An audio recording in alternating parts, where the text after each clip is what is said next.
ప్రకటన గ్రంథం యొక్క వాక్యములను, సారాంశములను, దానిలో ఉన్నటువంటి మర్మములను మనము తెలుసుకుంటూ ఉన్నాం. ఈ 7 ఆత్మల గురించి మనం తెలుసుకున్నాం. 7 రకాలుగా పరిశుద్ధాత్మ ఎలా పనిచేస్తుందో మనం తెలుసుకున్నాం. అంతేకాదు ఇప్పుడు 7 సంఘాల గురించి నేర్చుకుంటూ ఉన్నాం. మొదటి సంఘం ఎఫెసీ సంఘం, రెండవ సంఘం స్ముర్నా సంఘం, మూడవ సంఘాన్ని గురించి నేర్చుకోబోతూ ఉన్నాం. జాగ్రత్తగా మీ అందరూ దేవుని మాట రాసి పెట్టుకోండి. దేవుని మాట రాసి జాగ్రత్తగా పెట్టుకోండి. జాగ్రత్తగా మనం వింటాం. యోహాను రాసిన ప్రకటన గ్రంథం 2వ అధ్యాయము 12వ వచనం చదువుకుంటాం.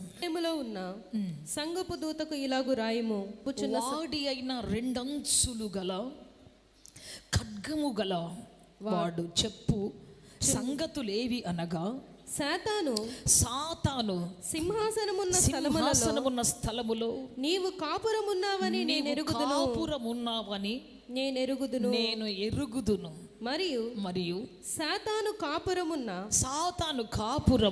ఆ స్థలములలో నా యందు విశ్వాసి అయ్యుండి నన్ను గూర్చి సాక్షి అయిన అంతిప అనువాడు మీ మధ్యన చంపబడిన దినములలో నీవు నా నామమును గట్టిగా చేపట్టి నా యందలి విశ్వాసమును విసర్జింపలేదని నేను ఎరుగుదును. చాలు.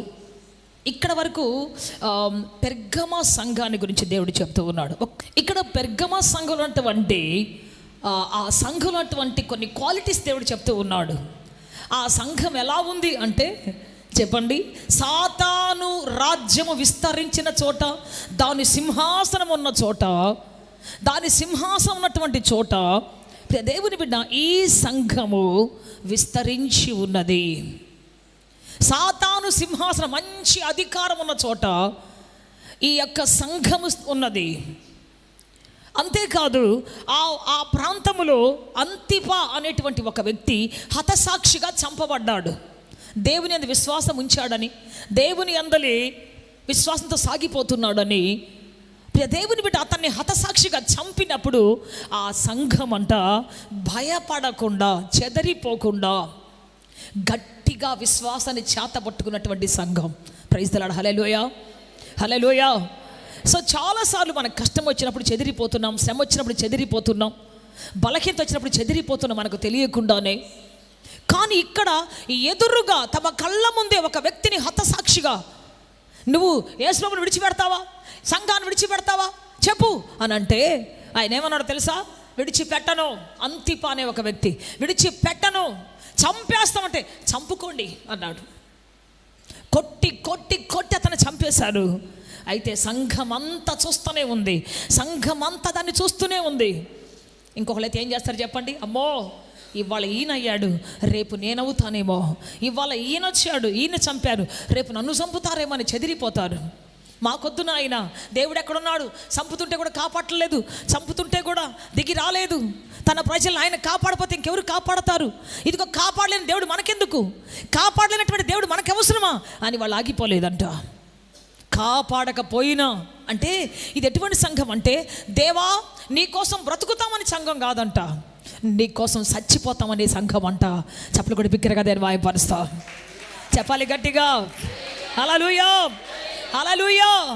చాలామంది ఏం ప్రార్థన చేస్తాను, నేను కూడా అలాగే ప్రార్థన చేస్తాను. ఏమనంటే, ప్రభువా నీ కోసం బ్రతుకుతాను, ప్రభువా నీ కోసం జీవిస్తాను, ప్రభువా నీ కోసమే బ్రతుకుతాను, శాసిస్తాను ప్రభువా అని ప్రార్థన చేస్తాం.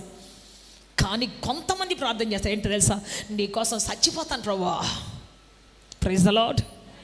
చెప్పాలి గట్టిగా. సావనే చచ్చిపోతానయ్యా నీ కోసం, చచ్చిపోతాను ప్రభు అవసరమైతే. ఇటువంటి ప్రార్థన ఎవరు చేస్తారు? చెయ్యరు, మ్యాక్సిమం చెయ్యరు. ఎవరో చేస్తారు ఒకళ్ళు. నీకోసం చచ్చిపోతాను ప్రభువా, మొక్కలు నన్ను నరుకుతుంటే ఉంటాను ప్రభు అక్కడే అంటారా? అనలేరు. కానీ ఈ సంఘం ఏం చేసింది తెలుసా? తమ ఎదురుగా మొక్కలుగా నరికేస్తున్నా, తమ ఎదురుగా ఒక వ్యక్తిని రక్తం కారేటట్టుగా కొట్టి చంపుతున్నా ఆ సంఘం మరలా వెళ్ళి మౌనంగా ఆరాధన చేసింది తప్ప వెనక్కి వెళ్ళి ఇంటికి వెళ్ళిపోలేదండి. చప్పలు కూడా బిగ్గరగా దేని మాయింపరుస్తా. హల్లెలూయా, చెప్పాలి గట్టిగా. హల్లెలూయా, హల్లెలూయా. మీరు మణిపూర్లో సంగతి చూస్తూ ఉన్నారు, మీరు నైజీరియాలో చూస్తున్నారు, ప్రపంచం అంతా మణిపూర్ సంగతి చూసింది, నైజీరియాని చూస్తున్నారు. ఇప్పుడు ప్రస్తుతం ట్రిప్పుకు ఒక 10-15 శవాలు పెట్టేసి ఉంచుతారు. ఇదిగో వీళ్ళని చంపేశారు క్రైస్తవుల్ని అంటారు. మరలా వెళ్ళి ఆరాధన చేస్తే మొదలు పెడుతున్నారు. మణిపూర్లో భయంకరంగా కొట్టి చంపి ఇంటికి ఒక శవం, ఇంటి ముందు రాలిపోయినటువంటి కాయల్లాగా ఒక్కొక్క మనిషి ఉంటే మరలా వెళ్ళిపోయి రోడ్డు మీద కూర్చొని వర్షం పడతా ఉంటే వాళ్ళ మందిరాలన్నీ కూల్చేసినప్పుడు వరుసగా నిలబడి వరుసగా కూర్చొని వర్షంలో కూర్చొని ఏడ్చి ప్రార్థన చేస్తూ ఉన్నారు. మనకు వాన వస్తే ఇంట్లో కూర్చుంటాం. మనం వాన వస్తుంది ఏం పోతావులే, ఎండ ఎక్కువైంది ఏం పోతావులే, భలే చలి సిస్టర్ ఏమొస్తావులే కదా. చాలాసార్లు మన జీవితం ఎంతవరకు ఉందంటే, వాళ్ళు ఒక రోజున దేవుని ముందు మహాధైర్యంతో నిలబడితే మనం ఎక్కడో నిలబడాల్సి వస్తుంది. వాళ్ళ విశ్వాసం, వాళ్ళ తెగువ, వాళ్ళ త్యాగం, చచ్చిపోతాం, నో ప్రాబ్లం, చచ్చిపోతాం, ఇక్కడ చచ్చిపోతే నా యేసయ్య ఒడిలో కళ్ళు తెరుస్తాం అనేటువంటి గొప్ప విశ్వాసం కలిగినటువంటి సంఘం. ఏ సంఘం ఇది? పెర్గమ సంఘం. చెప్పండి, అందరు చెప్పండి, పెర్గము సంఘము. హల్లెలూయా. అంటే పెర్గమ అనే ప్రాంతంలో ఉన్నటువంటి పెర్గమ అనే అనే మాటకు అర్థం ఏంటి అంటే మ్యారేజ్, అంటే వివాహమైనటువంటి సంఘము. Praise the lord. అంటే ఎవరితో వివాహం ఈ సంఘానికంటే దేవునితో వివాహం చేసుకొని నిబంధన చేసుకుంది. ఏమని చేస్తారు నిబంధన పెళ్లిలో? మరణము తప్ప నిన్ను నన్ను ఏది ఎడబాపదు, వేరు చెయ్యదు. చెప్పండి, మరణము తప్ప అంటే దేవా మరణం ఒక్కటే నిన్ను నన్ను ఎడబాపుతుంది, మరణం ఒక్కటే నిన్ను నన్ను దూరం చేస్తుంది తప్ప మిగతా అది దూరం చేయదు ప్రభా అని ఒక గొప్ప కవెనెంట్, నిబంధన కలిగినటువంటి సంఘం పెర్గమ సంఘం. Praise the lord. హల్లెలూయా. చెప్పాలి గట్టిగా హల్లెలూయా, హల్లెలూయా. మనం యోబు జీవితాన్ని చూస్తే యోబు జీవితంలో ఒక్క రోజే భయంకరమైన కలవరం వచ్చేసింది. అతని జీవితం ఉన్నత స్థాయి నుంచి అధపాతాళానికి దిగిపోయింది. ఒక్క రోజే చిల్ల పెంకుల మధ్యలో కూర్చున్నాడు. ఒక్క రోజే తన 10 మంది పిల్లల శవాల మధ్యలో కూర్చున్నాడు. ఒక్క రోజే తన పనివారి యొక్క దుఃఖం ముందు కూర్చున్నాడు. అటువంటి వ్యక్తి ఏం చేయాలి? దుఃఖపడి ఏడ్చి ప్రలాపించాలి. కానీ ఏం చేస్తున్నాడు తెలుసా? వేక్కువనే లేచి ఆ పిల్లల శవాలు అక్కడే ఉన్నాయి, ఆ చిల్ల పెంకులు అయిపోయిన ఇల్లు అక్కడే ఉంది, లేచి ప్రభువును ఆరాధించడం మొదలుపెట్టాడు. యెహోవాకే మహిమ కలుగును గాక అని చెప్పి మహిమ మహిమ మహిమ అని ఆరాధన చేయటం మొదలుపెట్టాడు. చెప్పలు కూడా బిగ్గరగా దేని మహిమపరుస్తాం. హల్లెలూయా. చెప్పాలి గట్టిగా హల్లెలూయా. మహిమ మహిమ మహిమ యేసయ్యకు, యెహోవా తండ్రికి మహిమ. ఆయన పిల్లల్ని ఇచ్చాడు, తీసుకొని పోయాడు మహిమ. మందలు ఇచ్చాడు, తీసుకొని పోయాడు మహిమ. పనివారిని ఇచ్చాడు, తీసుకొని పోయాడు. ఆయనకే మహిమ, ఆయనకే ఘనత, ఆయనకే మహిమ. గొప్ప ఇల్లు, సౌధం లాంటి ఇల్లు ఇచ్చాడు, తీసుకొని పోయాడు. ఆయనకే మహిమ. ఎవరు చేస్తారు ఆరాధన? ఇటువంటి ఆరాధన యోబు చేశాడు ఆ రోజుల ఆరాధన. అంతేకాదు పెర్గము అనేటువంటి ప్రాంతంలో ఉన్నటువంటి ఆ సంఘము చేసినటువంటి ఆరాధన. చెప్పాలి గట్టిగా హల్లెలూయా, హల్లెలూయా, హల్లెలూయా. సో దేవుడు అనేక సార్లు మన జీవితంలో శ్రమ వచ్చినప్పుడు స్తుతించలేకపోతున్నాం, ఆరాధించలేకపోతూ ఉన్నాం. నిజమైన ఆరాధన ఎప్పుడంటే, ఎప్పుడు గుర్తులోకి వస్తుందంటే శ్రమలో, దుఃఖములో, బాధలో ఉన్నప్పుడే. Praise the lord. Hallelujah, hallelujah. ఒక టెన్నిస్ ప్లేయర్ ఉన్నాడు. ఆయన మరి 1982లో ఆయనకి వచ్చింది ఒక పెద్ద గోల్డ్ మెడల్ వచ్చింది వింబుల్డన్లో. అయితే ఆయన ఒక రోజున ఆట ఆడుతూ కింద పడిపోయాడు. తీరా చూస్తే ఆయనకి హార్ట్ అటాక్ వచ్చిందని చెప్పారు. చెప్పిన తర్వాత ఆయన తీసుకుపోయి హాస్పిటల్లో జాయిన్ చేశారు. చేసిన తర్వాత అర్జెంటుగా బ్లడ్ కావాలి, చాలా అర్జెంటుగా గబగబా వెళ్ళారు. ఒక బ్లడ్ తీసుకొని వచ్చారు, ఎక్కిచ్చేశారు. ఆపరేషన్ సక్సెస్ అయిపోయింది. కానీ అతనికి భయంకరమైన ఎయిడ్స్ వ్యాధి సోకింది. ఎందుకంటే ఆ బ్లడ్, ఏ బ్లడ్ అయితే ఎక్కిచ్చారో ఆ బ్లడ్లో ఎయిడ్స్ ఉంది. కాబట్టి అతన్ని బయట తీసుకొచ్చారు. కానీ చాలా క్రిటికల్ కండిషన్ అయిపోయింది. మరణపు అంచుల వరకు వెళ్ళిపోయాడు. ఆఖరి క్షణాల్లో ఉన్నారు. అయితే ఇప్పుడు దేవుని బిడ్డ అప్పుడు తన ఫ్రెండ్స్ అందరూ వచ్చారు. దేవుడు అంటే ఎరగని వాళ్ళందరూ వచ్చి చెప్పారు, ఇదిగో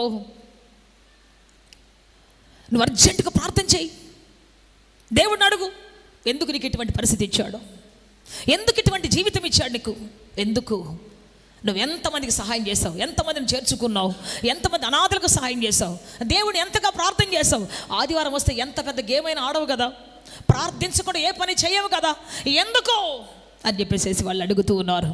అప్పుడు వెంటనే దేవుని బిడ్డ, నిజమే, నేను దేవుడిని అడగాలి, ఒక క్వశ్చన్ అడగాలి, ఒక ప్రశ్న అడగాలి నేను దేవుణ్ణి అని చెప్పేసి, ఎందుకు ఇలా చేశాడు, ఎందుకు ఇలా చేస్తే దేవుడిని అడగాలి నేను అంటా ఉన్నాడు అని కళ్ళెత్తి ప్రార్థన చేస్తా ఉన్నాడు. ఏమని తెలుసా? తండ్రి, తండ్రి, ప్రపంచంలో ఇంతమంది టెన్నిస్ ప్లేయర్స్ ఉండగా, ఇంతమంది అద్భుతమైనటువంటి ఆటగాళ్ళు ఉండగా, నాతో పాటు పోటీ పడి దివారాత్రులు ప్రాక్టీస్ చేసినటువంటి వాళ్ళు ఉండగా, నాకే ఎందుకు ఇచ్చావు ప్రపంచ ఛాంపియన్షిప్? ఎందుకు ఇచ్చావు? చెప్పాలి గట్టిగా, హల్లెలూయా, హల్లెలూయా. ఎందుకు ప్రపంచమంతా కన్నులెత్తి చూడగలిగేంత గొప్ప వ్యక్తిగా నా జీవితాన్ని మార్చావు? ఎందుకు? వై? నా మీద ఎందుకు నీకు ఇంత ప్రేమ? నన్ను ఎందుకు ఇంత ప్రపంచం చూసి అంత ఎత్తుకు తీసుకొచ్చావు? నాలో ఏం చూసావు? నేను నీకేమి ఇచ్చానని చూసావు? నేను నీలో ఏమిచ్చాను అని చెప్పేసి ప్రియ దేవుని బిడ్డ కన్నీళ్ళు పెట్టుకున్నాడు.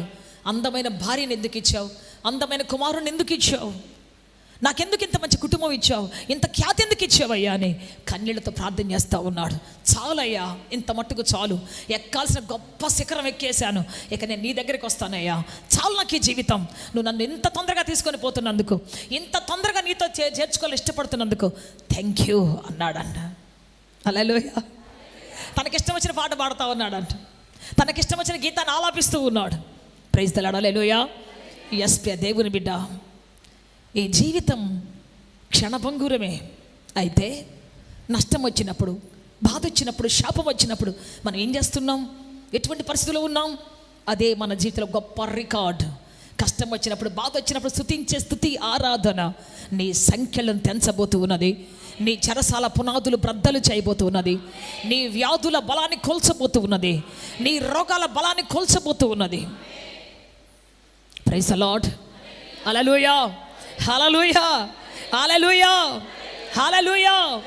అందుకే చెప్తాను ఈ రోజున, ఈ పెర్గములో ఉన్న సంఘం ఎటువంటి సంఘం అంటే, ఎదురుగా రక్తపాతం ఉన్నా సరే, ఎదురుగా చంపబడుతున్న ప్రజలు ఉన్నా సరే, తమ యొక్క చెప్పండి విశ్వాసాన్ని కోల్పోలేదు, నిరీక్షణ కోల్పోలేదు, దేవుడిచ్చినటువంటి ఆ వైరాగ్యాన్ని కోల్పోలేదు, దేవుడిచ్చినటువంటి ఆ గొప్పతనాన్ని కోల్పోలేదు.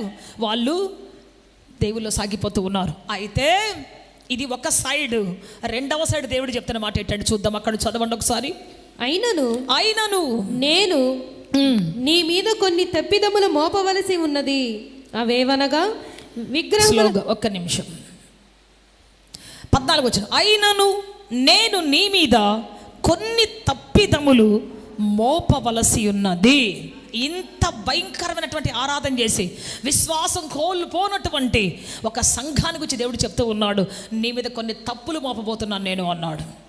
వావ్, ఇటువంటి గొప్ప సంఘం మీద దేవుడు మోపుతున్నాడు, కొన్ని మిస్టేక్స్ మోపుతున్నాడు. దేవుడు చెప్తే సత్యమా కాదా? మనుషులు చెబితే అది అసత్యం అయి ఉండొచ్చు, సత్యం కాకపోయి ఉండొచ్చు, కానీ దేవుడు చెప్తే ఖచ్చితంగా అది ఏమై ఉండాలి? వినాలి. ఏమై ఉండాలి? సత్యమై ఉండాలి. 100%, 100%. ఏంటో చూద్దాం మనం. చూడండి ఒకసారి. అవేవనగా, అవి ఏంటంటే విగ్రహములకు బలి ఇచ్చిన వాటిని తినునట్లు, జారత్వము చేయునట్లును ఇశ్రాయేలీలకు ఉరియొడ్డమని బాలాకునకు నేర్పిన బిలాము బోధను అనుసరించేటువంటి వారు నీలో ఉన్నారు. మొదటి తప్పు ఏంటి అంటే, విగ్రహములకు బలి ఇచ్చినటువంటి వాటిని తినేవాళ్ళు ఉన్నారు అంటున్నాను. వేరే వాటికి అప్పగించినటువంటి వాటి కొన్నిటిని తినేవాళ్ళు ఉన్నారు సంఘమా నీలో అని చెప్తావు. కొంతమందిని గురించి దేవుని బిడ్డ విగ్రహాలకు బలి ఇచ్చినటువంటి వాటిని తినకూడదని బైబిల్ స్పష్టంగా చెబుతూ ఉన్నది. అయితే ఇక్కడ విగ్రహములు అంటే నేను చెప్తున్నాను ఆత్మీయ భాషలో మనకి లోకంలో కనబడుతున్నటువంటి ఈ విగ్రహాలు కాదు, కానీ అంతరంగంలో కొన్ని మనం ఎట్టకు తినం వాటిని. చెప్పండి, మేము తినే అలవాట్లేదు మాకు, చెప్పాలి. కాబట్టి దీని గురించి కాదు, కానీ ఇంకొకటి ఏంటి అంటే, విగ్రహములను పెట్టినటువంటి అంటే ఇతరులకు, నీకు కాకుండా వేరొక దానికి పెట్టినటువంటి దాన్ని ఆశించే మనసు నీకుంది. నీది కాని దానిని దేవుడు వేరొకరికి ఇచ్చిన దానిని, ఆ విగ్రహం అనే దగ్గర వేరొక మనిషిని పెట్టుకోండి, ఆ విగ్రహం అనే దగ్గర వేరొక దాన్ని పెట్టుకోండి. నీది కాని దానిని, నీది కాని ధనాన్ని, నీకు ఇవ్వనటువంటి సాంగత్యాన్ని, నీకు ఇవ్వనటువంటి వాటిని ఆశించే మనస్సు నీకుంది, వాటిని అనుభవించేటువంటి మనస్సు నీకుంది. పెర్గమా సంఘమా, నువ్వు చాలా త్యాగపూరితమైనటువంటి దానవు, పటిష్టంగా కట్టబడినటువంటి దానవు. కానీ మీలో ఉన్నటువంటి వారిలో కొందరు ఏం చేస్తున్నారంటే చెప్పండి, విగ్రహములకు పెట్టినటువంటి వాటిని భుజించేవారిగా ఉన్నారు. అంటే నీకు కాకుండా వేరొకరికి ఇచ్చేటువంటి వాటిని అనుభవించేటువంటి వాళ్ళు ఉన్నారు, జాగ్రత్త అన్నాడు. సో దేవుడు ఇక్కడ ఏం చెప్తుందంటే, మీకు ఒక ఎగ్జాంపుల్ చెప్తాను. దేవుడు ఏశావుకు జ్యేష్ఠత్వ హక్కు ఇచ్చాడా? ఇచ్చాడు. అయితే ఆ హక్కును ఎవరు కోరుకున్నారు? చెప్పండి, ఎవరు కోరుకున్నారు? ఆదికాండం 25వ అధ్యాయం 31వ వచనములో చదవండి ఒకసారి. ఆదికాండం 21వ అధ్యాయం 35వ వచనం.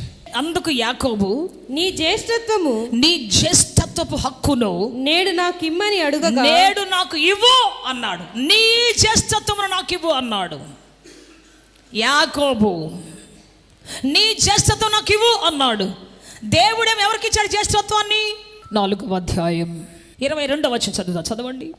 ఇశ్రాయేలు నా కుమారుడు, నా జ్యేష్ఠ పుత్రుడు. చప్పలు కూడా బిగ్గరగా నేను మాయంపరుస్తావు. హల్లెలూయా. చప్పట్లు గట్టి కొట్టండి, ఉన్న చలి అన్న పోద్ది. హల్లెలూయా, హల్లెలూయా. ఇశ్రాయేలు నా కుమారుడు. ఇశ్రాయేల్ అంటే ఎవరు?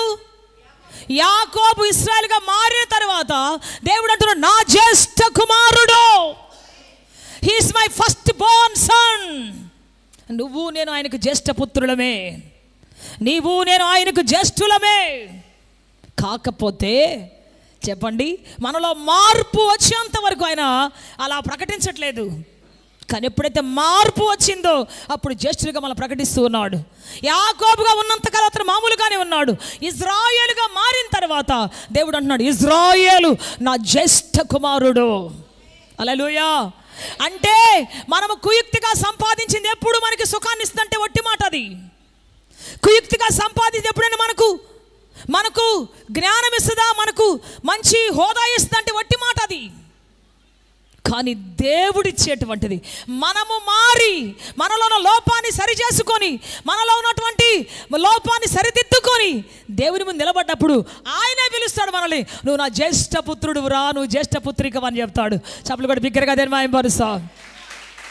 హల్లెలూయా.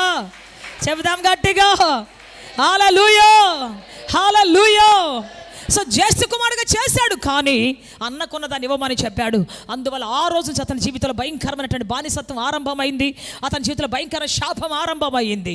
అందుకే చెబుతున్నా, విగ్రహముల దగ్గర పెట్టినది అంటే వేరొకరి దగ్గర పెట్టినది, వేరొక దాని దగ్గర పెట్టినది అది నువ్వు ఎప్పుడు ఆశిస్తావో, ఎప్పుడు భుజిస్తావో, ఎప్పుడు కావాలనుకుంటావో అప్పుడే నీ జీవితంలో బానిసత్వం ప్రారంభమవుతుంది, అప్పుడే నీ జీవితంలో భయంకర శాపం ప్రారంభమవుతుంది. అందుకని నీవు వేరొకరు దాని మీద కూర్చోవడం వీలు లేదు, వేరొకరు దానిని అనుభవించడానికి వీలు లేదు. Praise the lord. Hallelujah, hallelujah. అదేవిధంగా మనము దావీదు విషయంలో కూడా చూస్తే, దావీదు అప్పటికి ఆ రోజులను బట్టి చాలామంది ఇష్టం వచ్చిన మంది పెళ్లి చేసుకోవచ్చు ఆ కాలంలో. ఎందుకంటే భూమి మీద జనం విస్తరించాలి కాబట్టి నువ్వు ఎన్ని పెళ్ళిళ్ళని చేసుకోవచ్చు. దావీదు అప్పటికే చాలా పెళ్ళిళ్ళు చేసుకున్నాడు. అయితే వసంతకాలములో, యుద్ధము చేసేటువంటి కాలములో, 2వ సమూయేలు గ్రంథం చూడండి ఒకసారి మీరు. 2వ సమూయేలు గ్రంథం, యుద్ధం చేసేటువంటి కాలములు 11వ అధ్యాయం, 2వ సమూయేలు గ్రంథం 11వ అధ్యాయములో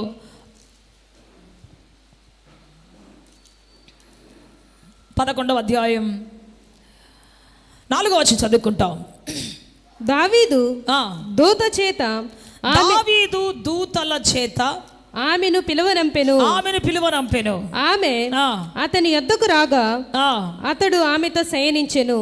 కలిగిన చూడండి, ఇక్కడ ఏం చెప్పాడంటే పంపించాడు, దూతలను పంపించి ఆమెను నా కోసం తీసుకొని రండి అన్నాడు. ఆమె ఎవరు? వేరొకని భార్య, బత్షెబా అనేటువంటి ఆమె ఊరియా యొక్క భార్య. ఊరియా ప్రేమించి ఆమెను పెళ్లి చేసుకొని ఆమెతో సుఖంగా బ్రతుకుతున్నటువంటి ఒక చక్కని కుటుంబం, ఒక సంతోషకరమైన కుటుంబం. అయితే ఆ స్త్రీని పైనుంచి చూసి వెంటనే దూతలు పంపించేశాడంట. ఎవరయ్యా అంటే చెప్పారంట, అయ్యా పలానా ఊరియా యొక్క భార్య. ఆ ఊరియా ఎవరో కాదు, మీ దగ్గరే పనిచేసినటువంటి ఒక మంచి సైనికుడు, ఒక గొప్ప సైనికుడు, వైరాగ్యాల సైనికుడు అయ్యా అంటే అన్నా వినలా. ఏం చేశాడు, ఆ యూరియాని యుద్ధంలో ఉన్నప్పుడు, యూరియా తన కోసం పోరాడుతున్నప్పుడు, తీసుకురండి పోండి ఆ అమ్మాయి నా దగ్గరికి అని చెప్పాడు. ఎంతమంది భార్యలు ఉన్నాడు అప్పటికే? అతను దాదాపుగా 60 సంవత్సరాలు వచ్చి ఉంటాయి అప్పటికి.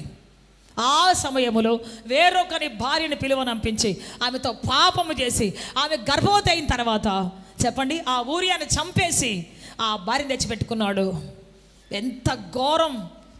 దావీదు జీవితంలో ఒక మాయని మచ్చ ఉందంటే ఇదే. వేరొకని సొత్తును ఆశించాడు అంతే. ఆ తర్వాత మీరు దావీదు జీవితంలో చూస్తే ఒక్క విజయం లేదు. అపజయం ఎరుగునటువంటి, అపజయం అంటే తెలియనటువంటి, హిస్టరీలో లేనటువంటి దావీదు కంటిన్యూగా అపజయం పాలైపోతున్నాడు. సొంత కొడుకు చేతిలో ఓడిపోయాడు, సొంత కొడుకు చేతిలో తరమబడ్డాడు, సొంత కుటుంబం చేత తరిమివేయబడ్డాడు. అందుకే చెబుతున్న దేవుని బిడ్డ, నీది కానిది ఏదైనా నువ్వు ఆశించడం మొదలు పెట్టావా?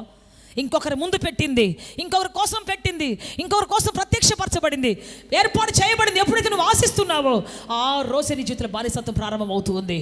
ఆ రోజు నీ జీవితంలో భయంకరమైన శపితమైన అనుభవాలు ఆరంభమవుతాయి. ఆ రోజు నీ జీవితంలో శపితమైన కార్యాలు ఆరంభమవుతాయి.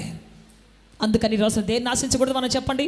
విగ్రహముల దగ్గర పెట్టినది అంటే వేరొకరి దగ్గర పెట్టినది, వేరొకరి సొత్తుగా దేవుడు వాళ్ళకి ఇచ్చినది, వేరొకరి కోసం పెట్టినది.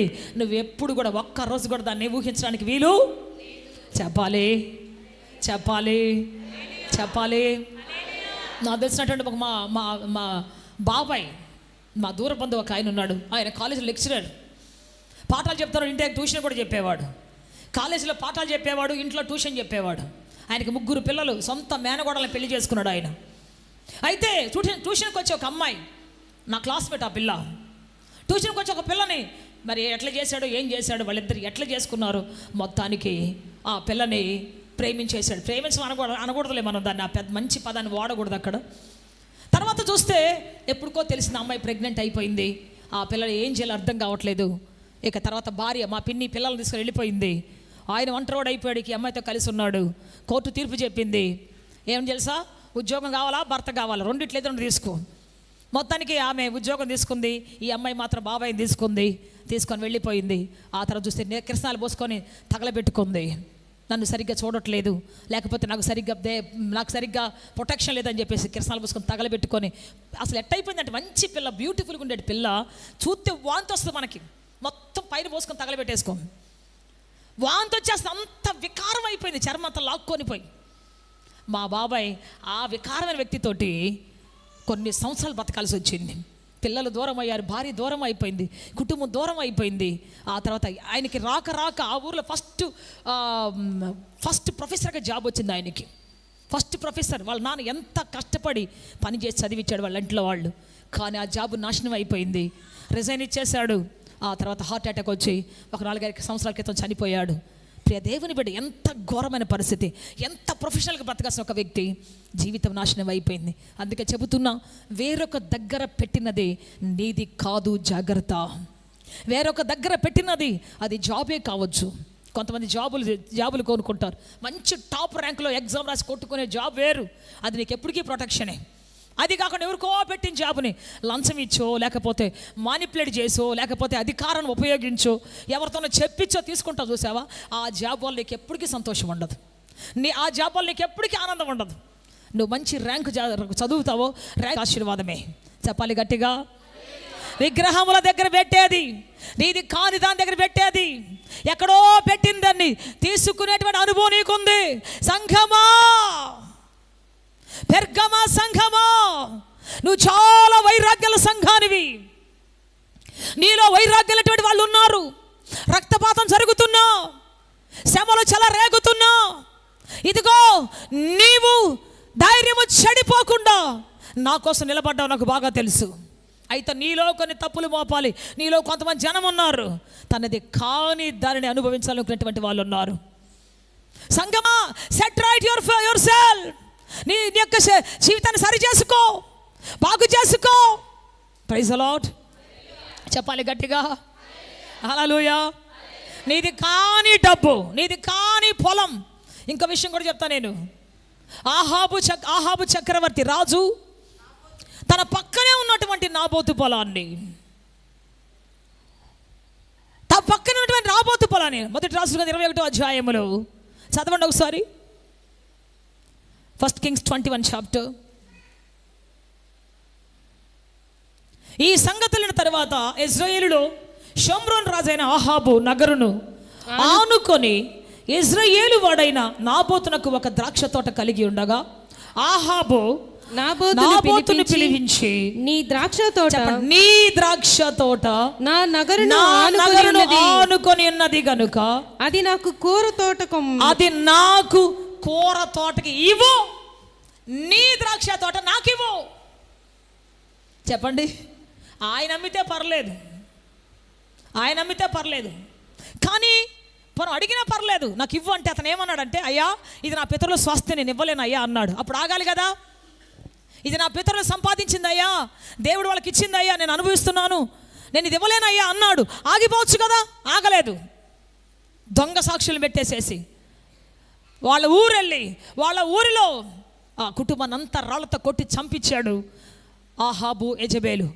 బలము కోసం తన నగరం ఏం చేశాడు, వాళ్ళని కొట్టి చంపించేశాడు. మీరు చదువుకొని ఇంటికి వెళ్ళి. అప్పటి వరకు ఆహాబు ఎన్ని తప్పులు చేసినా దేవుడు ఏం చేయలేదు, ఎన్ని పొరపాటు చేసినా దేవుడు ఏమనలేదు. ఎన్ని రకాలుగా పరిస్థితులు పాపం చేసినా ఏమనలేదు, ఆహాబుని ఏమనలేదు. కానీ ఎప్పుడైతే తనది కాని పొలంలోనికి అడుగు పెట్టడానికి, తనది కాని పొలము కోసం వెళ్ళి దాంట్లో అడుగుపెట్టి తను అనుభవించాలనుకున్నాడు, అప్పుడే స్టార్ట్ అయింది అసలైనటువంటి శ్రమ తన జీవితంలో. చూద్దాం. అప్పటి వరకు దేవుడు శపించలేదు, అప్పటి వరకు దేవుడు అతను ఏమనలేదు.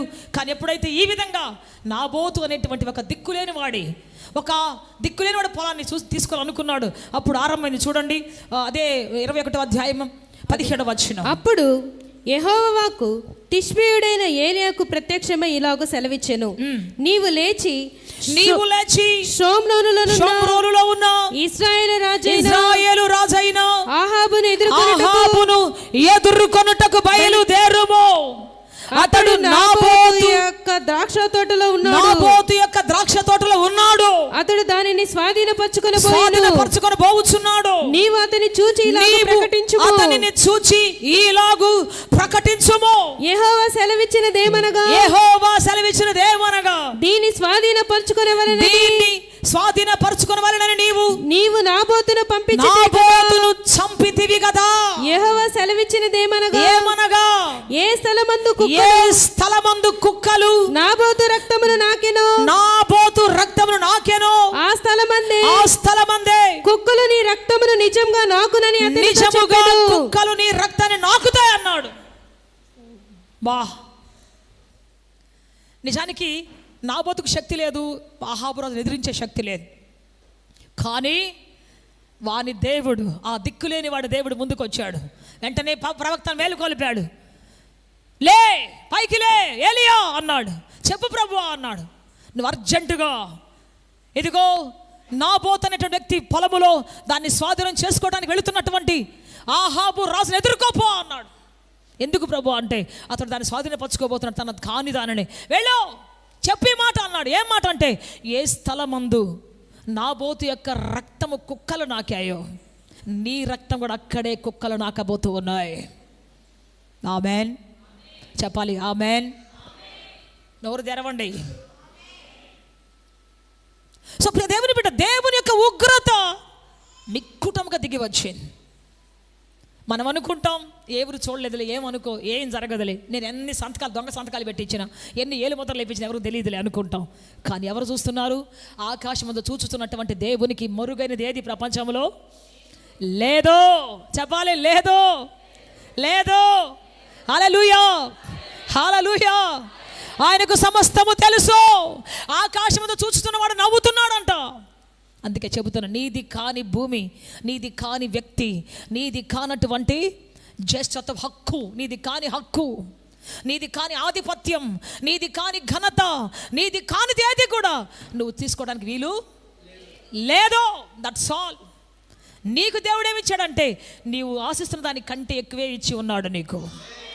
నువ్వు ఆశిస్తాని కంటే ఘనమైన దేవుడు ఇచ్చేస్తున్నాడు. శ్రేష్టమైన దాన్ని ఇచ్చేస్తున్నాడు దేవుడు. ఉన్నతమైన దాన్ని ఇచ్చేస్తున్నాడు దేవుడు. మహిమ గలది ఇచ్చేస్తున్నాడు దేవుడు. చెప్పాలి గట్టిగా హల్లెలూయా, చెప్పాలి గట్టిగా హల్లెలూయా. అందుకే చెబుతున్న రోజున నువ్వు ఆశించేది చాలా తక్కువ, దేవుడు నీ కోసం ప్లాన్ చేసింది చాలా ఎక్కువ. నీ కళ్ళకు ఏదైనా ఘనతగా కనపడవచ్చు, కానీ నీ కోసం దేవుడు అంతకంటే ఘనమైన దేవుడు దాచిపెట్టి ఉంచి ఉన్నాడు. సో ఈ సంఘం మీద, పెర్గమా సంఘం మీద దేవుడు ఒక నిందను, లేకపోతే ఒక మాట చెప్తున్నాడు వ్యతిరేకంగా. ఏంటంటే, నీది కాని దానిని ఆశించేటువంటి ఒక భయంకరమైనటువంటి తత్వం నీలో ఉంది. నీ ప్రజల్లో కొంతమంది ఉన్నారు, చూసుకో అని చెప్పేసి సంఘంతో దేవుడు మాట్లాడుతూ ఉన్నాడు. కానీ ఈ రోజు నుంచి మనం చెబుదాం, నాది కానిదేదు నా యొద్దకు రావటానికి వీలు లేదు ప్రభువా. నాది కాని సొత్తు నా దగ్గర ఉండటానికి వీలు లేదు ప్రభువా. నాది కానిదేది నేను ఆశించడానికి వీలు లేదు ప్రభువా. నా కళ్ళను ప్రతిష్ఠించండి తండ్రి, నా కళ్ళను ప్రతిష్ఠ చెయ్యండి ప్రభువా. చెప్పాలి గట్టిగా హల్లెలూయా, హల్లెలూయా. సో ప్రియ దేవుడు ఇంకొక విషయాన్ని చూద్దాం. అటువలనే నికోలాయితుల బోధన అనుసరించు వారును నీలో ఉన్నారు. ఒక్క నిమిషం. అయినను నేను నీ మీద కొన్ని తప్పిదాలు మోపవలసినది. అవేమనగా, విగ్రహములకు బలి ఇచ్చిన వాటిని తినునట్లు జారత్వము చేయి. ఇక్కడ ఉంది, జారత్వము చేయునట్లు ఇశ్రాయేలులకు ఉరివొడ్డుమని బాలాకునకు నేర్పిన బిలాము బోధను అనుసరించువారు నీలో ఉన్నారు. ఇక్కడ బిలాము అనే ఒక వ్యక్తి మనకు కనబడుతూ ఉన్నాడు. బిలాము ఎవరు అంటే, బిలాము ఒక మంత్రగాడు. అప్పుడు ఆ రోజుల్లో ఒక ప్రవక్తగా పిలువబడినటువంటి ఒక వ్యక్తి. సో అటువంటి వ్యక్తి ఉన్నాడు అక్కడ. సంఖ్యాకాండ 22వ అధ్యాయంలో మనం చూస్తున్నాం. సంఖ్యాకాండ 22వ అధ్యాయంలో బిలాము అనేటువంటి ఒక మంత్రగాడు, ఒక సోదెగాడు, చెప్పండి ఇంకా చెప్పాలంటే సోదె చెప్పే ఒక వ్యక్తి ఉన్నాడు. అతను ఏం చేస్తాడంటే, ఎవరిని శపిస్తాడు. అతని నాలుకకు ఒక శక్తి ఉంది. దేవుడు అతనికి ఒక శక్తి, పవర్ ఇచ్చాడు. ఏంటంటే, అతను ఏం పలుకుతాడో జరుగుద్ది, ఏమి జరగమని అంటాడో అది ఖచ్చితంగా జరుగుతుంది. అటువంటి పవర్ ఉంది అతని నాలుకలో. అయితే దేవుని బిడ్డ, ఆ వ్యక్తి ఏం చేశాడు అంటే, రాజుగారి దగ్గర పిలువబడ్డాడు. ఆ దేశం వెళ్ళేటువంటి బాలాకు రాజు, జాగ్రత్త వినాలి, బాలాకు రాజు, బిలాము సోదెగాడు, ఇద్దరు కలుసుకున్నారు. ఎందుకంటే, చదవండి ఒకసారి 22వ అధ్యాయం, సంఖ్యాకాండ 22వ అధ్యాయం 1వ వచనం చదవండి. తరువాత ఇశ్రాయేలీలు సాగి యెరికోకు ఎదురుగా యోర్దాను తీరమునున్న మోయాబు మైదానంలో దిగిరి సిప్పోరు కుమారుడైన మోయాబు మైదానంలో దిగారు. వాళ్ళ యాత్రలో ఐగుప్తులోంచి వస్తా ఆ మోయాబు మైదానంలోకి వచ్చి కూర్చున్నారంట. అప్పుడు సిప్పోరు కుమారుడైనటువంటి బాలాకు ఇశ్రాయేలుల అమోరీయులకు చేసినదంతయు చూచెను. జనము విస్తారంగా నున్నందున విస్తారముగా ఉన్నందువలన మోయాబీయులు వారిని చూచి మిక్కిలి భయపడిరి. మోయాబీయులు చాలు, ఇశ్రాయేలు అక్కడికి వచ్చినప్పుడు వాళ్ళు భయపడ్డారంట. వీళ్ళు ఏమైనా చేసేస్తారేమో, వాళ్ళు ఏమైనా మళ్ళీ చంపేస్తారేమో. ఈ యొక్క ఇజ్రాయెల్ జనం పెద్ద ఇసుక, విస్తారమైనటువంటి ఇసుకలాగా వస్తూ ఉన్నారు. లెక్క పెట్టలేని జనం ఉన్నారు. ఏం జరుగుద్దో ఇక్కడ, ఏమవుతుందో, మమ్మల్ని చంపేస్తారేమో, మమ్మల్ని నాశనం చేస్తారేమో అని వెంటనే ఏం చేశాడంట, బిలాము అనేటువంటి ఒక సోదెగాడిని పిలిపించాడు. అంటున్నాడు, అయ్యా నువ్వు ఏం చెప్తా జరుగుతుంది, ఒక్కసారి ఇదిగో ఈ జనాన్ని శపించు, వాళ్ళతో నేను యుద్ధం చేయలేను, వాళ్ళతో పోరాడలేను, కాబట్టి శపించు అన్నాడు. అతనేం చేశాడు, శపిద్దామని రెడీ అవుతా ఉన్నాడు. ఈ లోపల దేవుడు మాట్లాడుతున్నాడు. ఆకాశమందున దేవుడు మాట్లాడుతూ ఉన్నాడు.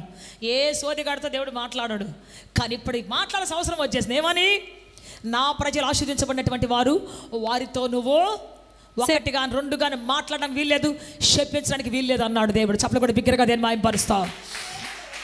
హల్లెలూయా, చెప్పాలి గట్టిగా హల్లెలూయా. దేవుడు నిన్నొక్కసారి ఆశీర్వదిస్తే 100 మంది సోదెగాళ్ళు వచ్చినా, 100 మంది 1000 మంది మంత్రగాళ్ళు వచ్చినా నిన్ను ఒక్క రోజు కూడా శపించలేరు. 1000 శాతములు ఇంటి చుట్టూ చేసినా, 1000 గుడ్లు వేసినా, 2000 నిమ్మకాయలు కోసి పడేసినా, 10,000 కోడి పెట్టలు వేసినా, చెప్పండి, నీ ఇంటిని ఒక్కరోజు కూడా ఎవరు శపించలేరు. చెప్పాలి గట్టిగా. నీ ఇంటి చుట్టూ దేవుని అగ్ని జ్వాలలు ఉన్నాయి. చప్పలు కొట్టి గట్టిగా హల్లెలూయా.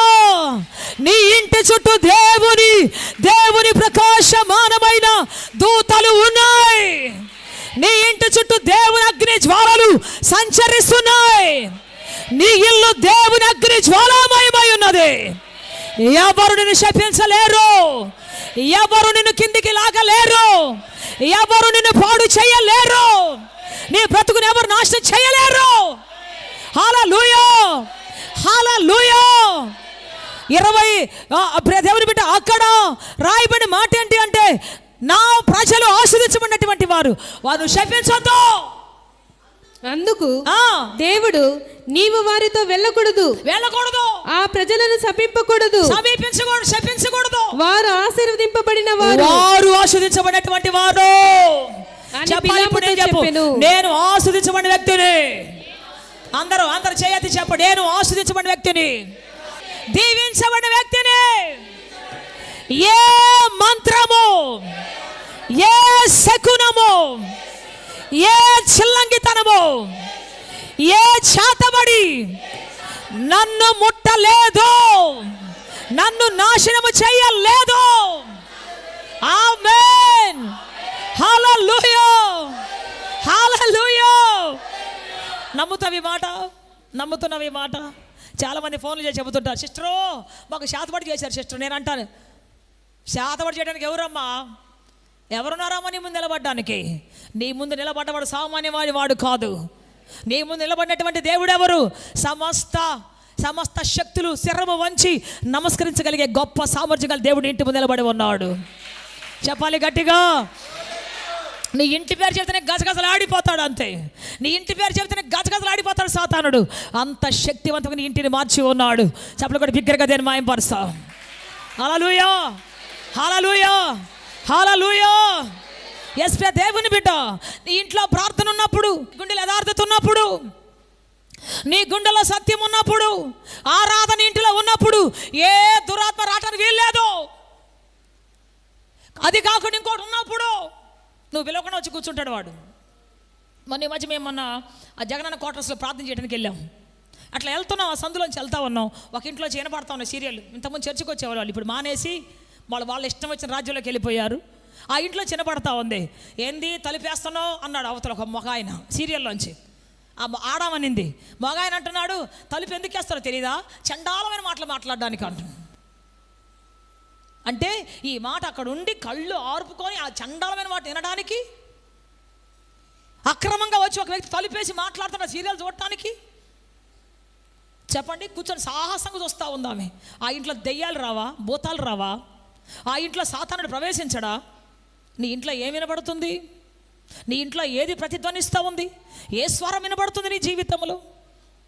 నీ ఇంటిలో ఎటువంటి స్వరం వినబడుతుంది? ఒక్కసారి ఆలోచించు. పరిస్థితులు మారాలి, బ్రతుకు మారాలి అంటే దేవునికి నీ ఇంటిలో స్థానం ఉండాలి. నీతిమంతుని గుడారములో రక్షణ సునాద గీతాలు వినబడతాయి. ఆమేన్. నీతిమంతుని ఇల్లు అయితే, నువ్వు నీతిమంతుని సొత్తు అయితే, నువ్వు నీతిమంతుని యొక్క బిడ్డవైతే, నీతిమంతుని యొక్క కుటుంబం అయితే నీ ఇంట్లో సునాద గీతాలు వినబడతాయి. అర్ధరాత్రి ఇంటికి ఎవరైనా వచ్చినా సరే, అపరాత్రి వచ్చినా సరే, నీ ఇల్లు పరిశుద్ధ దేవునికి నిలయంగా మార్చబడుతుంది. చెప్పాలి గట్టిగా, చెప్పాలి గట్టిగా. హల్లెలూయా. నీ పిల్లల జీవితాన్ని వేటాడడానికి ఎవరికి అధికారం లేదు, నిన్ను నష్టపరచడానికి అధికారం లేదు.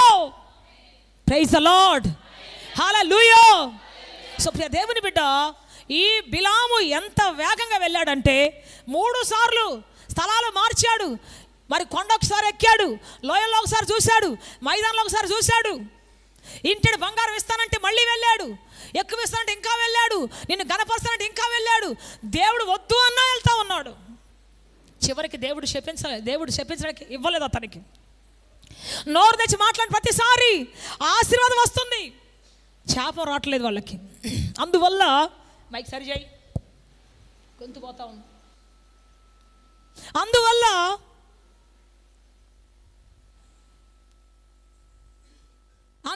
ఏం జరిగిందంటే, దేవుని బిడ్డ వాళ్ళ శపించడం వల్ల కాక ఆ ప్రవక్త నాశనాన్ని పలుకుతున్నప్పుడు అది వాళ్ళ మీదకి రాలేదు. అప్పుడు అతను ఏం చేశాడు తెలుసా? ఒక సలహా ఇచ్చాడంట. ఏమనంటే, వీళ్ళెవరు శపించబడలేరయ్యా, వాళ్ళని మనం శపించలేము. కాకపోతే మీ అందమైన అమ్మాయిలందరినీ వాళ్ళ పాలెంలోకి పంపించేసేయండి, వాళ్ళు ఎక్కడున్నారు అక్కడ పంపించేసేయండి అన్నాడంట. అందమైన అమ్మాయిలందరినీ పంపించేసేయండి అంటే ఈయన మాట నమ్మి వాళ్ళు ఏం చేశారంటే తమ అందమైన పిల్లలందరినీ పంపించేశారు, తమ యవనస్తులు పంపించేశారు. ఒక ఆశీర్వదించబడిన వారిని శపించడానికి, ఒక దీవించబడినటువంటి వారిని శపించడానికి తమ అందమైన పిల్లలను పంపించేశారు.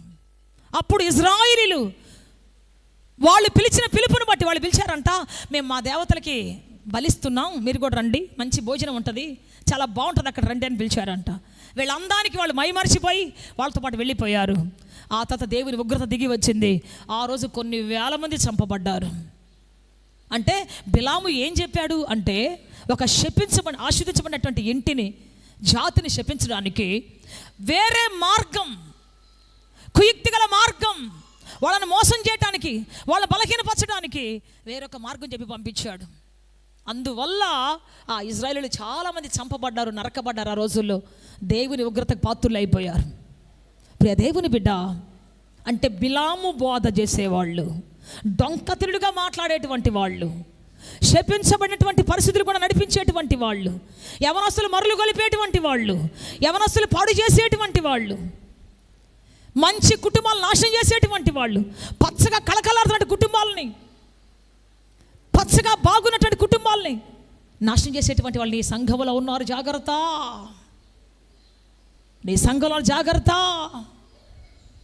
ఒక అక్క ఫోన్ చేసి చెప్తా ఉంది మొన్న ఈ మధ్య, ఇద్దరు చక్కని బిడ్డలమ్మ, నాకు యవన బిడ్డలు, మా ఇంటికి ఒకటి పరిచయం అయ్యాడమ్మా, నెమ్మదిగా వచ్చినట్టే వచ్చాడు, మా పిల్లల నంబర్ తీసుకున్నాడు, ఎప్పుడు పడితే అప్పుడు ఫోన్ చేస్తాడు, ఎప్పుడు పడితే అప్పుడు ఫోన్ చేసి మాట్లాడతాడు. నా పిల్లల జీవితం ఏమైపోద్దో నాకు అర్థం కావట్లేదు, వాళ్ళు ఎంత చెప్పినా అయినట్లేదు, రాత్రిపూట పైకి వెళ్ళి మాట్లాడతారు, లోపల తలుపేసుకొని మాట్లాడతారు, ఇద్దరిని మ్యానిపులేట్ చేస్తూ ఉన్నాడు, ఇద్దరి జీవితం నాశనం చేస్తూ ఉన్నాడు, నాకేం చేయాలి అర్థం కావట్లేదు. ఎక్కడి నుంచి వచ్చాడయ్యా? సంఘంలోంచే వచ్చాడమ్మా, బయట ఎందుకు రానిస్తాం, సంఘంలోంచే వచ్చాడు. జాగ్రత్త ప్రియ దేవుని బిడ్డ, పచ్చగా కలకలాడుతున్న బ్రతుకులు నాశనం చేసేటువంటి తలంపు, బ్రతుకులు నాశనం చేసే విధానం సంఘంలో ఉంది, జాగ్రత్త అని చెప్పేసి దేవుడు చెప్తా ఉన్నాడు. ఈ బిలాము బోధ జారత్వం చేయడానికి, పెండ్లి కాకముందే పాపం చేయడానికి, పెండ్లి కాకముందే జీవితాన్ని నాశనం చేసుకోవటానికి, దేహము దేవుని ఆలయం, ఈ ఆలయాన్ని పాడు చేయడానికి అనేకమైన జాగ్రత్తం చేసే వాళ్ళు బయలుదేరుతున్నారు. జాగ్రత్త, జాగ్రత్త, జాగ్రత్త. సంఘమా, నువ్వు చాలా శక్తిగల దానివి, సంఘమా నువ్వు చాలా త్యాగం కలిగినటువంటి దానివి, కానీ నీలో ఉన్నటువంటిది, నీలో ఉన్నటువంటి వాళ్ళు కొంతమంది ఉన్నారు, జాగ్రత్త, వాళ్ళని బట్టి నేను తప్పు మోపుతున్నాను మీ మీద అని చెప్తూ ఉన్నాడు. కనుక ప్రియ దేవుని బిడ్డ, మనము జాగ్రత్తకు సంబంధించిన మనుషులం కాదు, పరిశుద్ధతకు సంబంధించినటువంటి మనుషులం. చెప్పాలి గట్టిగా హల్లెలూయా. మనం పడగొట్టే వారం కాదు, పడిపోయినటువంటి వారిని లేపేటువంటి వాళ్ళం. చెప్పాలి గట్టిగా హల్లెలూయా, హల్లెలూయా. నాశనం చేసేవాళ్ళం కాదు, నిలబెట్టేటువంటి వాళ్ళం. Praise the lord, hallelujah. So మన జీవితం దేవుడు ఆ విధంగా ఆశ్చర్యకరంగా చాలా ఇష్టపడుతూ ఉన్నాడు. సో ఇక్కడ బిలాము బోధన అనుసరించేటువంటి వాళ్ళు ఉన్నారు, బిలాము లాంటి వాళ్ళు ఉన్నారు, బిలాము లాంటి శపించే వాళ్ళు ఉన్నారు, ఆ బోధన అనుసరించే వాళ్ళు కూడా ఉన్నారు. జాగ్రత్త అని చెప్తా ఉన్నాడు. ఇంకో తప్పేంటో చూద్దాం, మనం చదవండి. అటువలనే నికోలాయితుల బోధన అనుసరించేవారు నికోలాయితుల బోధన అనుసరించేటువంటి వాళ్ళు నీలో ఉన్నారు, నీలో ఉన్నారు. నికోలాయితుల బోధ అంటే ఏంటో తెలుసా? వాళ్ళు బోధ చేస్తారు, సంఘంలోనే ఉంటారు, బోధ చేస్తారు. ఏం బోధ చేస్తారు తెలుసా? బెదరో రోజు తాగకూడదు, బెదరో పండగకోసారి తాగొచ్చు, సంపాదించిన ఎందుకు బెదర్? తింటానికి కదా. పండగ రోజు మనం తాగొచ్చు బ్రదర్, ఇవన్నీ మంచిదే. యేసు ప్రభు అంటాడే ద్రాక్షరసం తాగాడు, మనం తాగితే తప్పేంటి? మన ఈ మధ్య ఒక ఆయన అంటున్నాడు యేసు ప్రభువే ద్రాక్షరసం తాగాడు, మనం తాగితే తప్పేంటి? ఇంగ్లీష్లో వైన్ అని ఉంటుంది అక్కడ. ఆయన కానా విందుకు వెళ్ళినప్పుడు వైన్ ఆయన తీసుకున్నట్టుగా ఉంది, ఆయన తయారు చేశాడు, యేసు ప్రభువే తయారు చేశాడు. యేసు ప్రభు తయారు చేసింది ఏ విందో తెలుసా? ఏ వైన్ తయారు చేశాడు యేసు ప్రభు? తాగిన వెంటనే మత్తులై బోర్లు పడిపోయి ఒంటి మీద బట్టలన్నీ లేకుండా దిగంబరులు అయ్యేది కాదు ఆయన తయారు చేసింది. తాగిన వెంటనే భార్యను వచ్చి పట్టా కొట్టి జుట్టు పట్టుకొని గోడకేసి కొట్టేటువంటి ఆ ద్రాక్షరసంగా దేవుడు తయారు చేసింది. తాగిన వెంటనే మర్చిపోయి బూతులు మాట్లాడి సొరుక్కుంటా ఎక్కడున్నాడో తెలియకుండా ఏవో పిచ్చి మాటలు మాట్లాడేటువంటి ద్రాక్షరసం కదా ఆయన తయారు చేసింది. మీరు చూడండి కావాలంటే యోహాను సువార్తలో 3వ అధ్యాయంలో ఏముందో చదువుతా ఒకసారి మనం. 2వ అధ్యాయం 3వ దినమున గలిలయలోని కానాను ఊరిలో ఒక వివాహం జరిగెను. యేసు తల్లి అక్కడ ఉండెను. యేసును ఆయన శిష్యులను ఆ వివాహమునకు పిలువబడిరి. ద్రాక్షారసం అయిపోయినప్పుడు యేసు తల్లి వారికి ద్రాక్షారసము లేదని ఆయనతో చెప్పగా యేసు ఆమెతో, అమ్మా, నాతో నీకేమి పని? నా సమయం ఇంకనూ రాలేదనెను. ఆయన తల్లి పరిచారకులను చూచి, ఆయన మీతో చెప్పినది చేయుడనెను. యూదుల శుద్ధీకరణ వారు వాటిని అంచులు మట్టుకు నింపిరి. అప్పుడు ఆయన వారితో, మీరిప్పుడు ముంచి విందు ప్రధాని యొద్దకు తీసుకొని పొండని చెప్పగా వారు తీసుకొని పోయిరి. ఆ ద్రాక్షరసం ఎక్కడి నుండి వచ్చెనో ఆ నీళ్లు ముంచి తెచ్చి తీసుకొని పోయిన పరిచారకులకే తెలిసినది గాని విందు ప్రధానికి తెలియకపోయాను కనుక ద్రాక్షారసమైన ఆ నీళ్లు రుచి చూచినప్పుడు ఆ విందు ప్రధాని పెండ్లి కుమారుని పిలిచి ప్రతి వాడు మొదట మంచి ద్రాక్షారసమును పోసి జనులు మత్తుగా ఉన్నప్పుడు జబ్బు రసము పోయిను. జబ్బు రసం పోస్తాడు. నీవైతే ఇది వరకే మంచి ద్రాక్షారసము ఉంచుకొని ఉన్నావని అతనితో చెప్పెను. Praise the lord. హల్లెలూయా. నీవైతే గట్టిగా చెప్పండి. హల్లెలూయా. గట్టిగా చెప్పండి. హల్లెలూయా. జనులు మత్తుగా ఉండే ద్రాక్షారసం పోస్తారు, కానీ నీవైతే ఈ ద్రాక్షారసము మంచి ద్రాక్షారసం ఇచ్చావు. మనసులో ఉల్లాసం పొందే ద్రాక్షారసం ఇచ్చావు. సంతోషాన్ని పొందే ద్రాక్షారసం ఇచ్చావు. యేసు తయారు చేసిన ద్రాక్షరసం ఎటువంటిది? మత్తు గొలిపేది కాదు, పొట్లాడేది కాదు, కొట్లాడేది కాదు, కుటుంబం నాశనం చేసేది కాదు, టీవీని ఎత్తి పగలేసేది కాదు, ఫ్రిడ్జ్ని ఇసిరేసేది కాదు. ఆయన తయారు చేసిన ద్రాక్షరసం ఎటువంటిది అంటే సంతోషం ఇచ్చే ద్రాక్షారసము. చప్పలు కొట్టి బిగ్గరగా దాన్ని మాయంపరుస్తాం. తాగిన వెంటనే సంతోషం కలిగించే ద్రాక్షరసం తయారు చేశాడు ఆయన. Praise the lord. Hallelujah. Hallelujah. So అటువంటి ద్రాక్షారసం తయారు చేశాడు దేవుడు. ఆ విధంగా జనులను సంతోషింపజేసేది ఇచ్చాడు దేవుడు. దేవుడిచ్చే ఎప్పుడు కూడా శ్రేష్టమైనవి ఉంటాయి. ఆశ్చర్యకరమైన మంచి సంతోషకరమైనగా దేవుడు ఇస్తాడు తప్ప మనుషులు మత్తులు చేసే దేవుడు కాదు ఆయన. మత్తులో తూగిపోయే దేవుడు కాదు ఆయన. అయితే దేవుని బిడ్డ, ఈ యొక్క నికోలాయితుల బోధ ఎట్లుంటుందంటే, తాగొచ్చు బ్రదరు, తినొచ్చు బ్రదరు, బాగుండొచ్చు బ్రదరు, సినిమాలో తప్పేంటి బ్రదరు, హీరోనేమో యేసుప్రభు అనుకో, విలన్నేమో సైతాన్ అనుకో, చూడు పర్లేదు. కలిపి చెరిపేడి బోధ అంటారు దీన్ని. కలిపి చెరిపేడి మాటలు అంటారు దీన్ని. సాతాను ఆ విధంగా నికోలాయితుల బోధ రాంగ్ డైరెక్షన్లో మనిషి యొక్క విశ్వాసం అవిశ్వాసంతో కలిపి బోధించేటువంటి బోధను వాళ్ళు కలిగి ఉన్నారు. కాబట్టి దేవుని బిడ్డ, అటువంటి బోధ వినేటువంటి వాళ్ళు ఈ దగ్గర ఉన్న జాగ్రత్త అంటున్నాడు. అంటే సంఘం అంతటినీ కాదు దేవుడు అనేది, సంఘములో కొందరున్నారు ఇటువంటి వాళ్ళు అని చెబుతున్నాడు. సంఘములో కొందరి పరిస్థితి ఎలా ఉందని చెబుతూ ఉన్నాడు. అందుకే ఈరోజు మన జీవితంలో ఏ పరిస్థితి ఉందో, బిలాములాగా డబ్బు కోసం ఆశపడి దేవుని ప్రజలు శపించడానికి, నాశనం చేయడానికి వెళ్ళేటువంటి పాదాలు ఉన్నాయా? డబ్బు కోసం ఆశపడి దేవుడు వద్దన్నా పరిగెత్తే మార్గాలు మన జీవితంలో ఉన్నాయా? ఘనత కోసం పరిగెత్తి మన జీవితంలో దేవుడు చెప్పిన మాట వినకుండా తప్పిపోయే అనుభవం ఉందా? ఏముంది మన జీవితంలో? ఎటువంటి వాటిని మన జీవితంలో పెట్టుకున్నాం? ఒక్కసారి గుర్తు చేసుకుందాం. దేవుడు ఆశించే పరిశుద్ధత లెవెల్లోనికి ఈ సంవత్సరం మనం రావాలని దేవుడు ఆశిస్తూ ఉన్నాడు. డబ్బులు ఇస్తున్నారు కాబట్టి ఏమన్నా చెబుతాను, డబ్బులు ఇస్తారు కాబట్టి ఏమన్నా మాట్లాడతాను, డబ్బులు ఇస్తున్నారు కాబట్టి ఎక్కడికైనా వెళ్తాను. నో, డబ్బు శాశ్వతమైంది కాదు. డబ్బు మన జీవితంలో ఖర్చు పెడితే అయిపోతుంది, కానీ దేవుడిచ్చే ఆశీర్వాదం, ఆయన ఇచ్చే ఐశ్వర్యం ఖర్చు పెడితే పెరుగుతూ ఉంటుంది. కష్టార్జితం దీవెనకరంగా మార్చబడుతుంది, ఆశీర్వాదకరంగా మార్చబడుతుంది. కాబట్టి దేవుని బిడ్డ చెప్పండి, విగ్రహముల దగ్గర పెట్టినది అంటే వేరొక చోట వేరొక వ్యక్తికి పెట్టినది తీసుకునేటువంటి అనుభవం నీ బ్రతుకులో ఉందే ఆలోచించు. వేరొకరి ఉద్యోగం, వేరొకరి వ్యాపారం, వేరొకరి కుటుంబం, వేరొకరి జీవితం, మరి వేరొక వ్యక్తి, పెట్టబడే వ్యక్తులు ఒకళ్ళ జీవితంలో ఉన్నారేమో. ఒకసారి పరీక్షించుకునే జీవితాన్ని. అటువంటి పరిస్థితి ఉంటే ఖచ్చితంగా దేవుడు ఏమంటున్నాడు చూద్దాం, ఒకసారి చూద్దామా. ప్రకటన గ్రంథం 2వ అధ్యాయం. కావున మారు మనస్సు పొందుము. ఏం చేయాలి? మనస్సు మారాలి. నెక్స్ట్, లేకపోతే నేను నీ యొద్దకు వచ్చి త్వరగా వచ్చి నా నోట నుండి వచ్చు ఖడ్గము చేత వీరితో యుద్ధము చేసేదను. యుద్ధం చేస్తాడంట దేవుడు. యుద్ధం చేసి మనం ఎక్కడ బతుకుతాం ఇంకా. నెక్స్ట్, సంగములతో ఆత్మ చెప్పుచున్న మాట చెవిగలవాడు వినుగాక.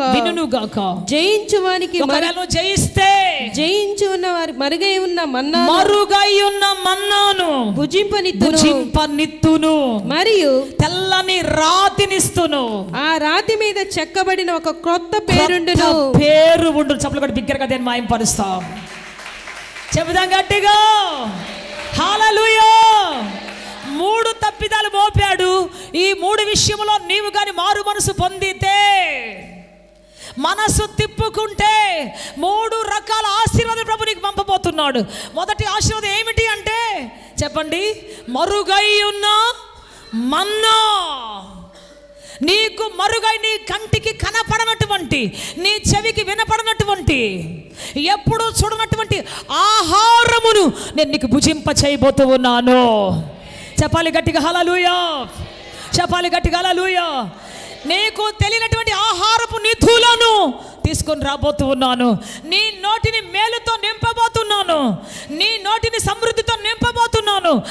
ఆకలి లేని రాజ్యం, ఆకలి లేనటువంటి కుటుంబం, ఆకలి లేని ప్రభుత్వం నేను ఇవ్వబోతూ ఉన్నాను. చెప్పాలి గట్టిగా హల్లెలూయా. మన్నా కోసం మనం పొలాలు దున్నాల్సిన అవసరం లేదు. మన్నా కోసం ఎదురు చూడాల్సిన అవసరం లేదు. దేవుడే ఆకాశం తలుపులు తెరచి ఆ రోజులో మన్నాను కురిపించాడు దేవుడు. అటువంటి శ్రేష్టమైనటువంటి భోజనం నీకు ఇస్తానని దేవుడు చెప్తూ ఉన్నాడు. చెప్పాలి గట్టిగా హల్లెలూయా. హల్లెలూయా. పిండి పిసుకు తొట్టి నూనె బుడ్డి వెలితి కాదు. నీకున్న దేవుడు నీ యొక్క సమస్తాన్ని దీవించేటువంటి దేవుడు. ఏ రోజు కొదువ లేకుండా చేసేటువంటి గొప్ప దేవుడు. చప్పలు కూడా బిగ్గరగా దేని మాయం పరుస్తా. హల్లెలూయా. హల్లెలూయా.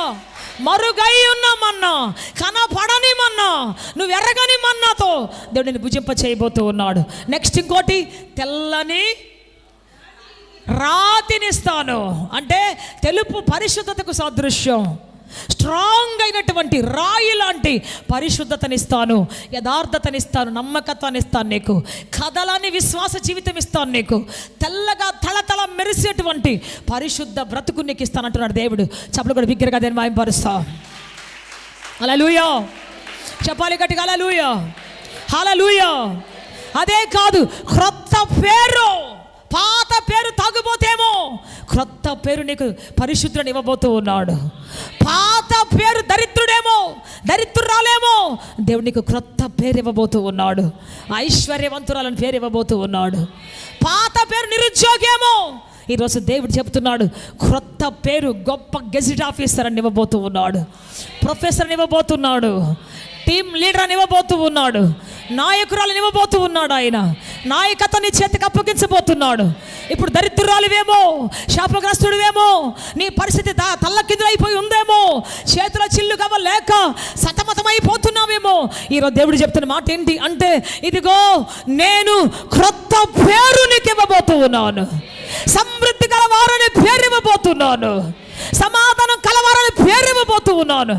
ఒకవేళ ఈ కుటుంబం చల్లా చెదిరైపోయి త్రోసివేయబడే స్థితిలో ఉందేమో, ఏ మాత్రం కట్టలేని పరిస్థితులు కొట్టబడి ఉందేమో, ఈరోజు దేవుడు నీ యొక్క జీవితాన్ని బండ మీద కట్టి స్థిరపరచి ఆయన అంటున్నాడు, శ్రేష్టమైన కుటుంబంగా మారుస్తాను, క్రొత్త పేరిస్తాను నేను, క్రొత్త జీవితం ఇస్తాను నేను, క్రొత్త మాటనిస్తాను నేను, క్రొత్త ఘనతనిస్తాను నేను. చెప్పాలి గట్టిగా హల్లెలూయా. హల్లెలూయా. పాత బ్రతుకు, పాత జీవితం, పాత శాపాలు, పాత యాతనలు కొట్టివేసి, పాత కరువులు కొట్టివేసి నీ కొట్లను ధాన్యంతో నింపబోతున్నాడు ఆయన. మరుగై ఉన్న ఎవరికి తెలియనటువంటి మన్నాను నీకు ఇవ్వబోతున్నాడు ఆయన. శ్రేష్టమైన భోజనాన్ని ఇవ్వబోతూ ఉన్నాడు. శ్రేష్టమైన సమృద్ధి నీకు ఇవ్వబోతూ ఉన్నాడు. ఊహించని ఉన్నత ఆశీర్వాదం ప్రభు నీకు అనుగ్రహించబోతూ ఉన్నాడు. హల్లెలూయా. హల్లెలూయా. మారు మనసు పొందో, మారు మనసు పొందునేమో. దేవుడు చెప్తున్న మాట, మారు మనసు పొందు, మనస్సు మార్చుకో అని చెప్తూ ఉన్నాడు. మార్చుకుందాం ఈరోజు నూతన సంవత్సరంలో. పెర్గమా సంఘమా, మనస్సు మార్చుకుందాం. పెర్గమా సంఘమా, మనస్సు మారి దేవుని తట్టు తిరుగుదాం. అందరం ఒకసారి లేచి నిలబడదాం. Thank you Jesus, hallelujah.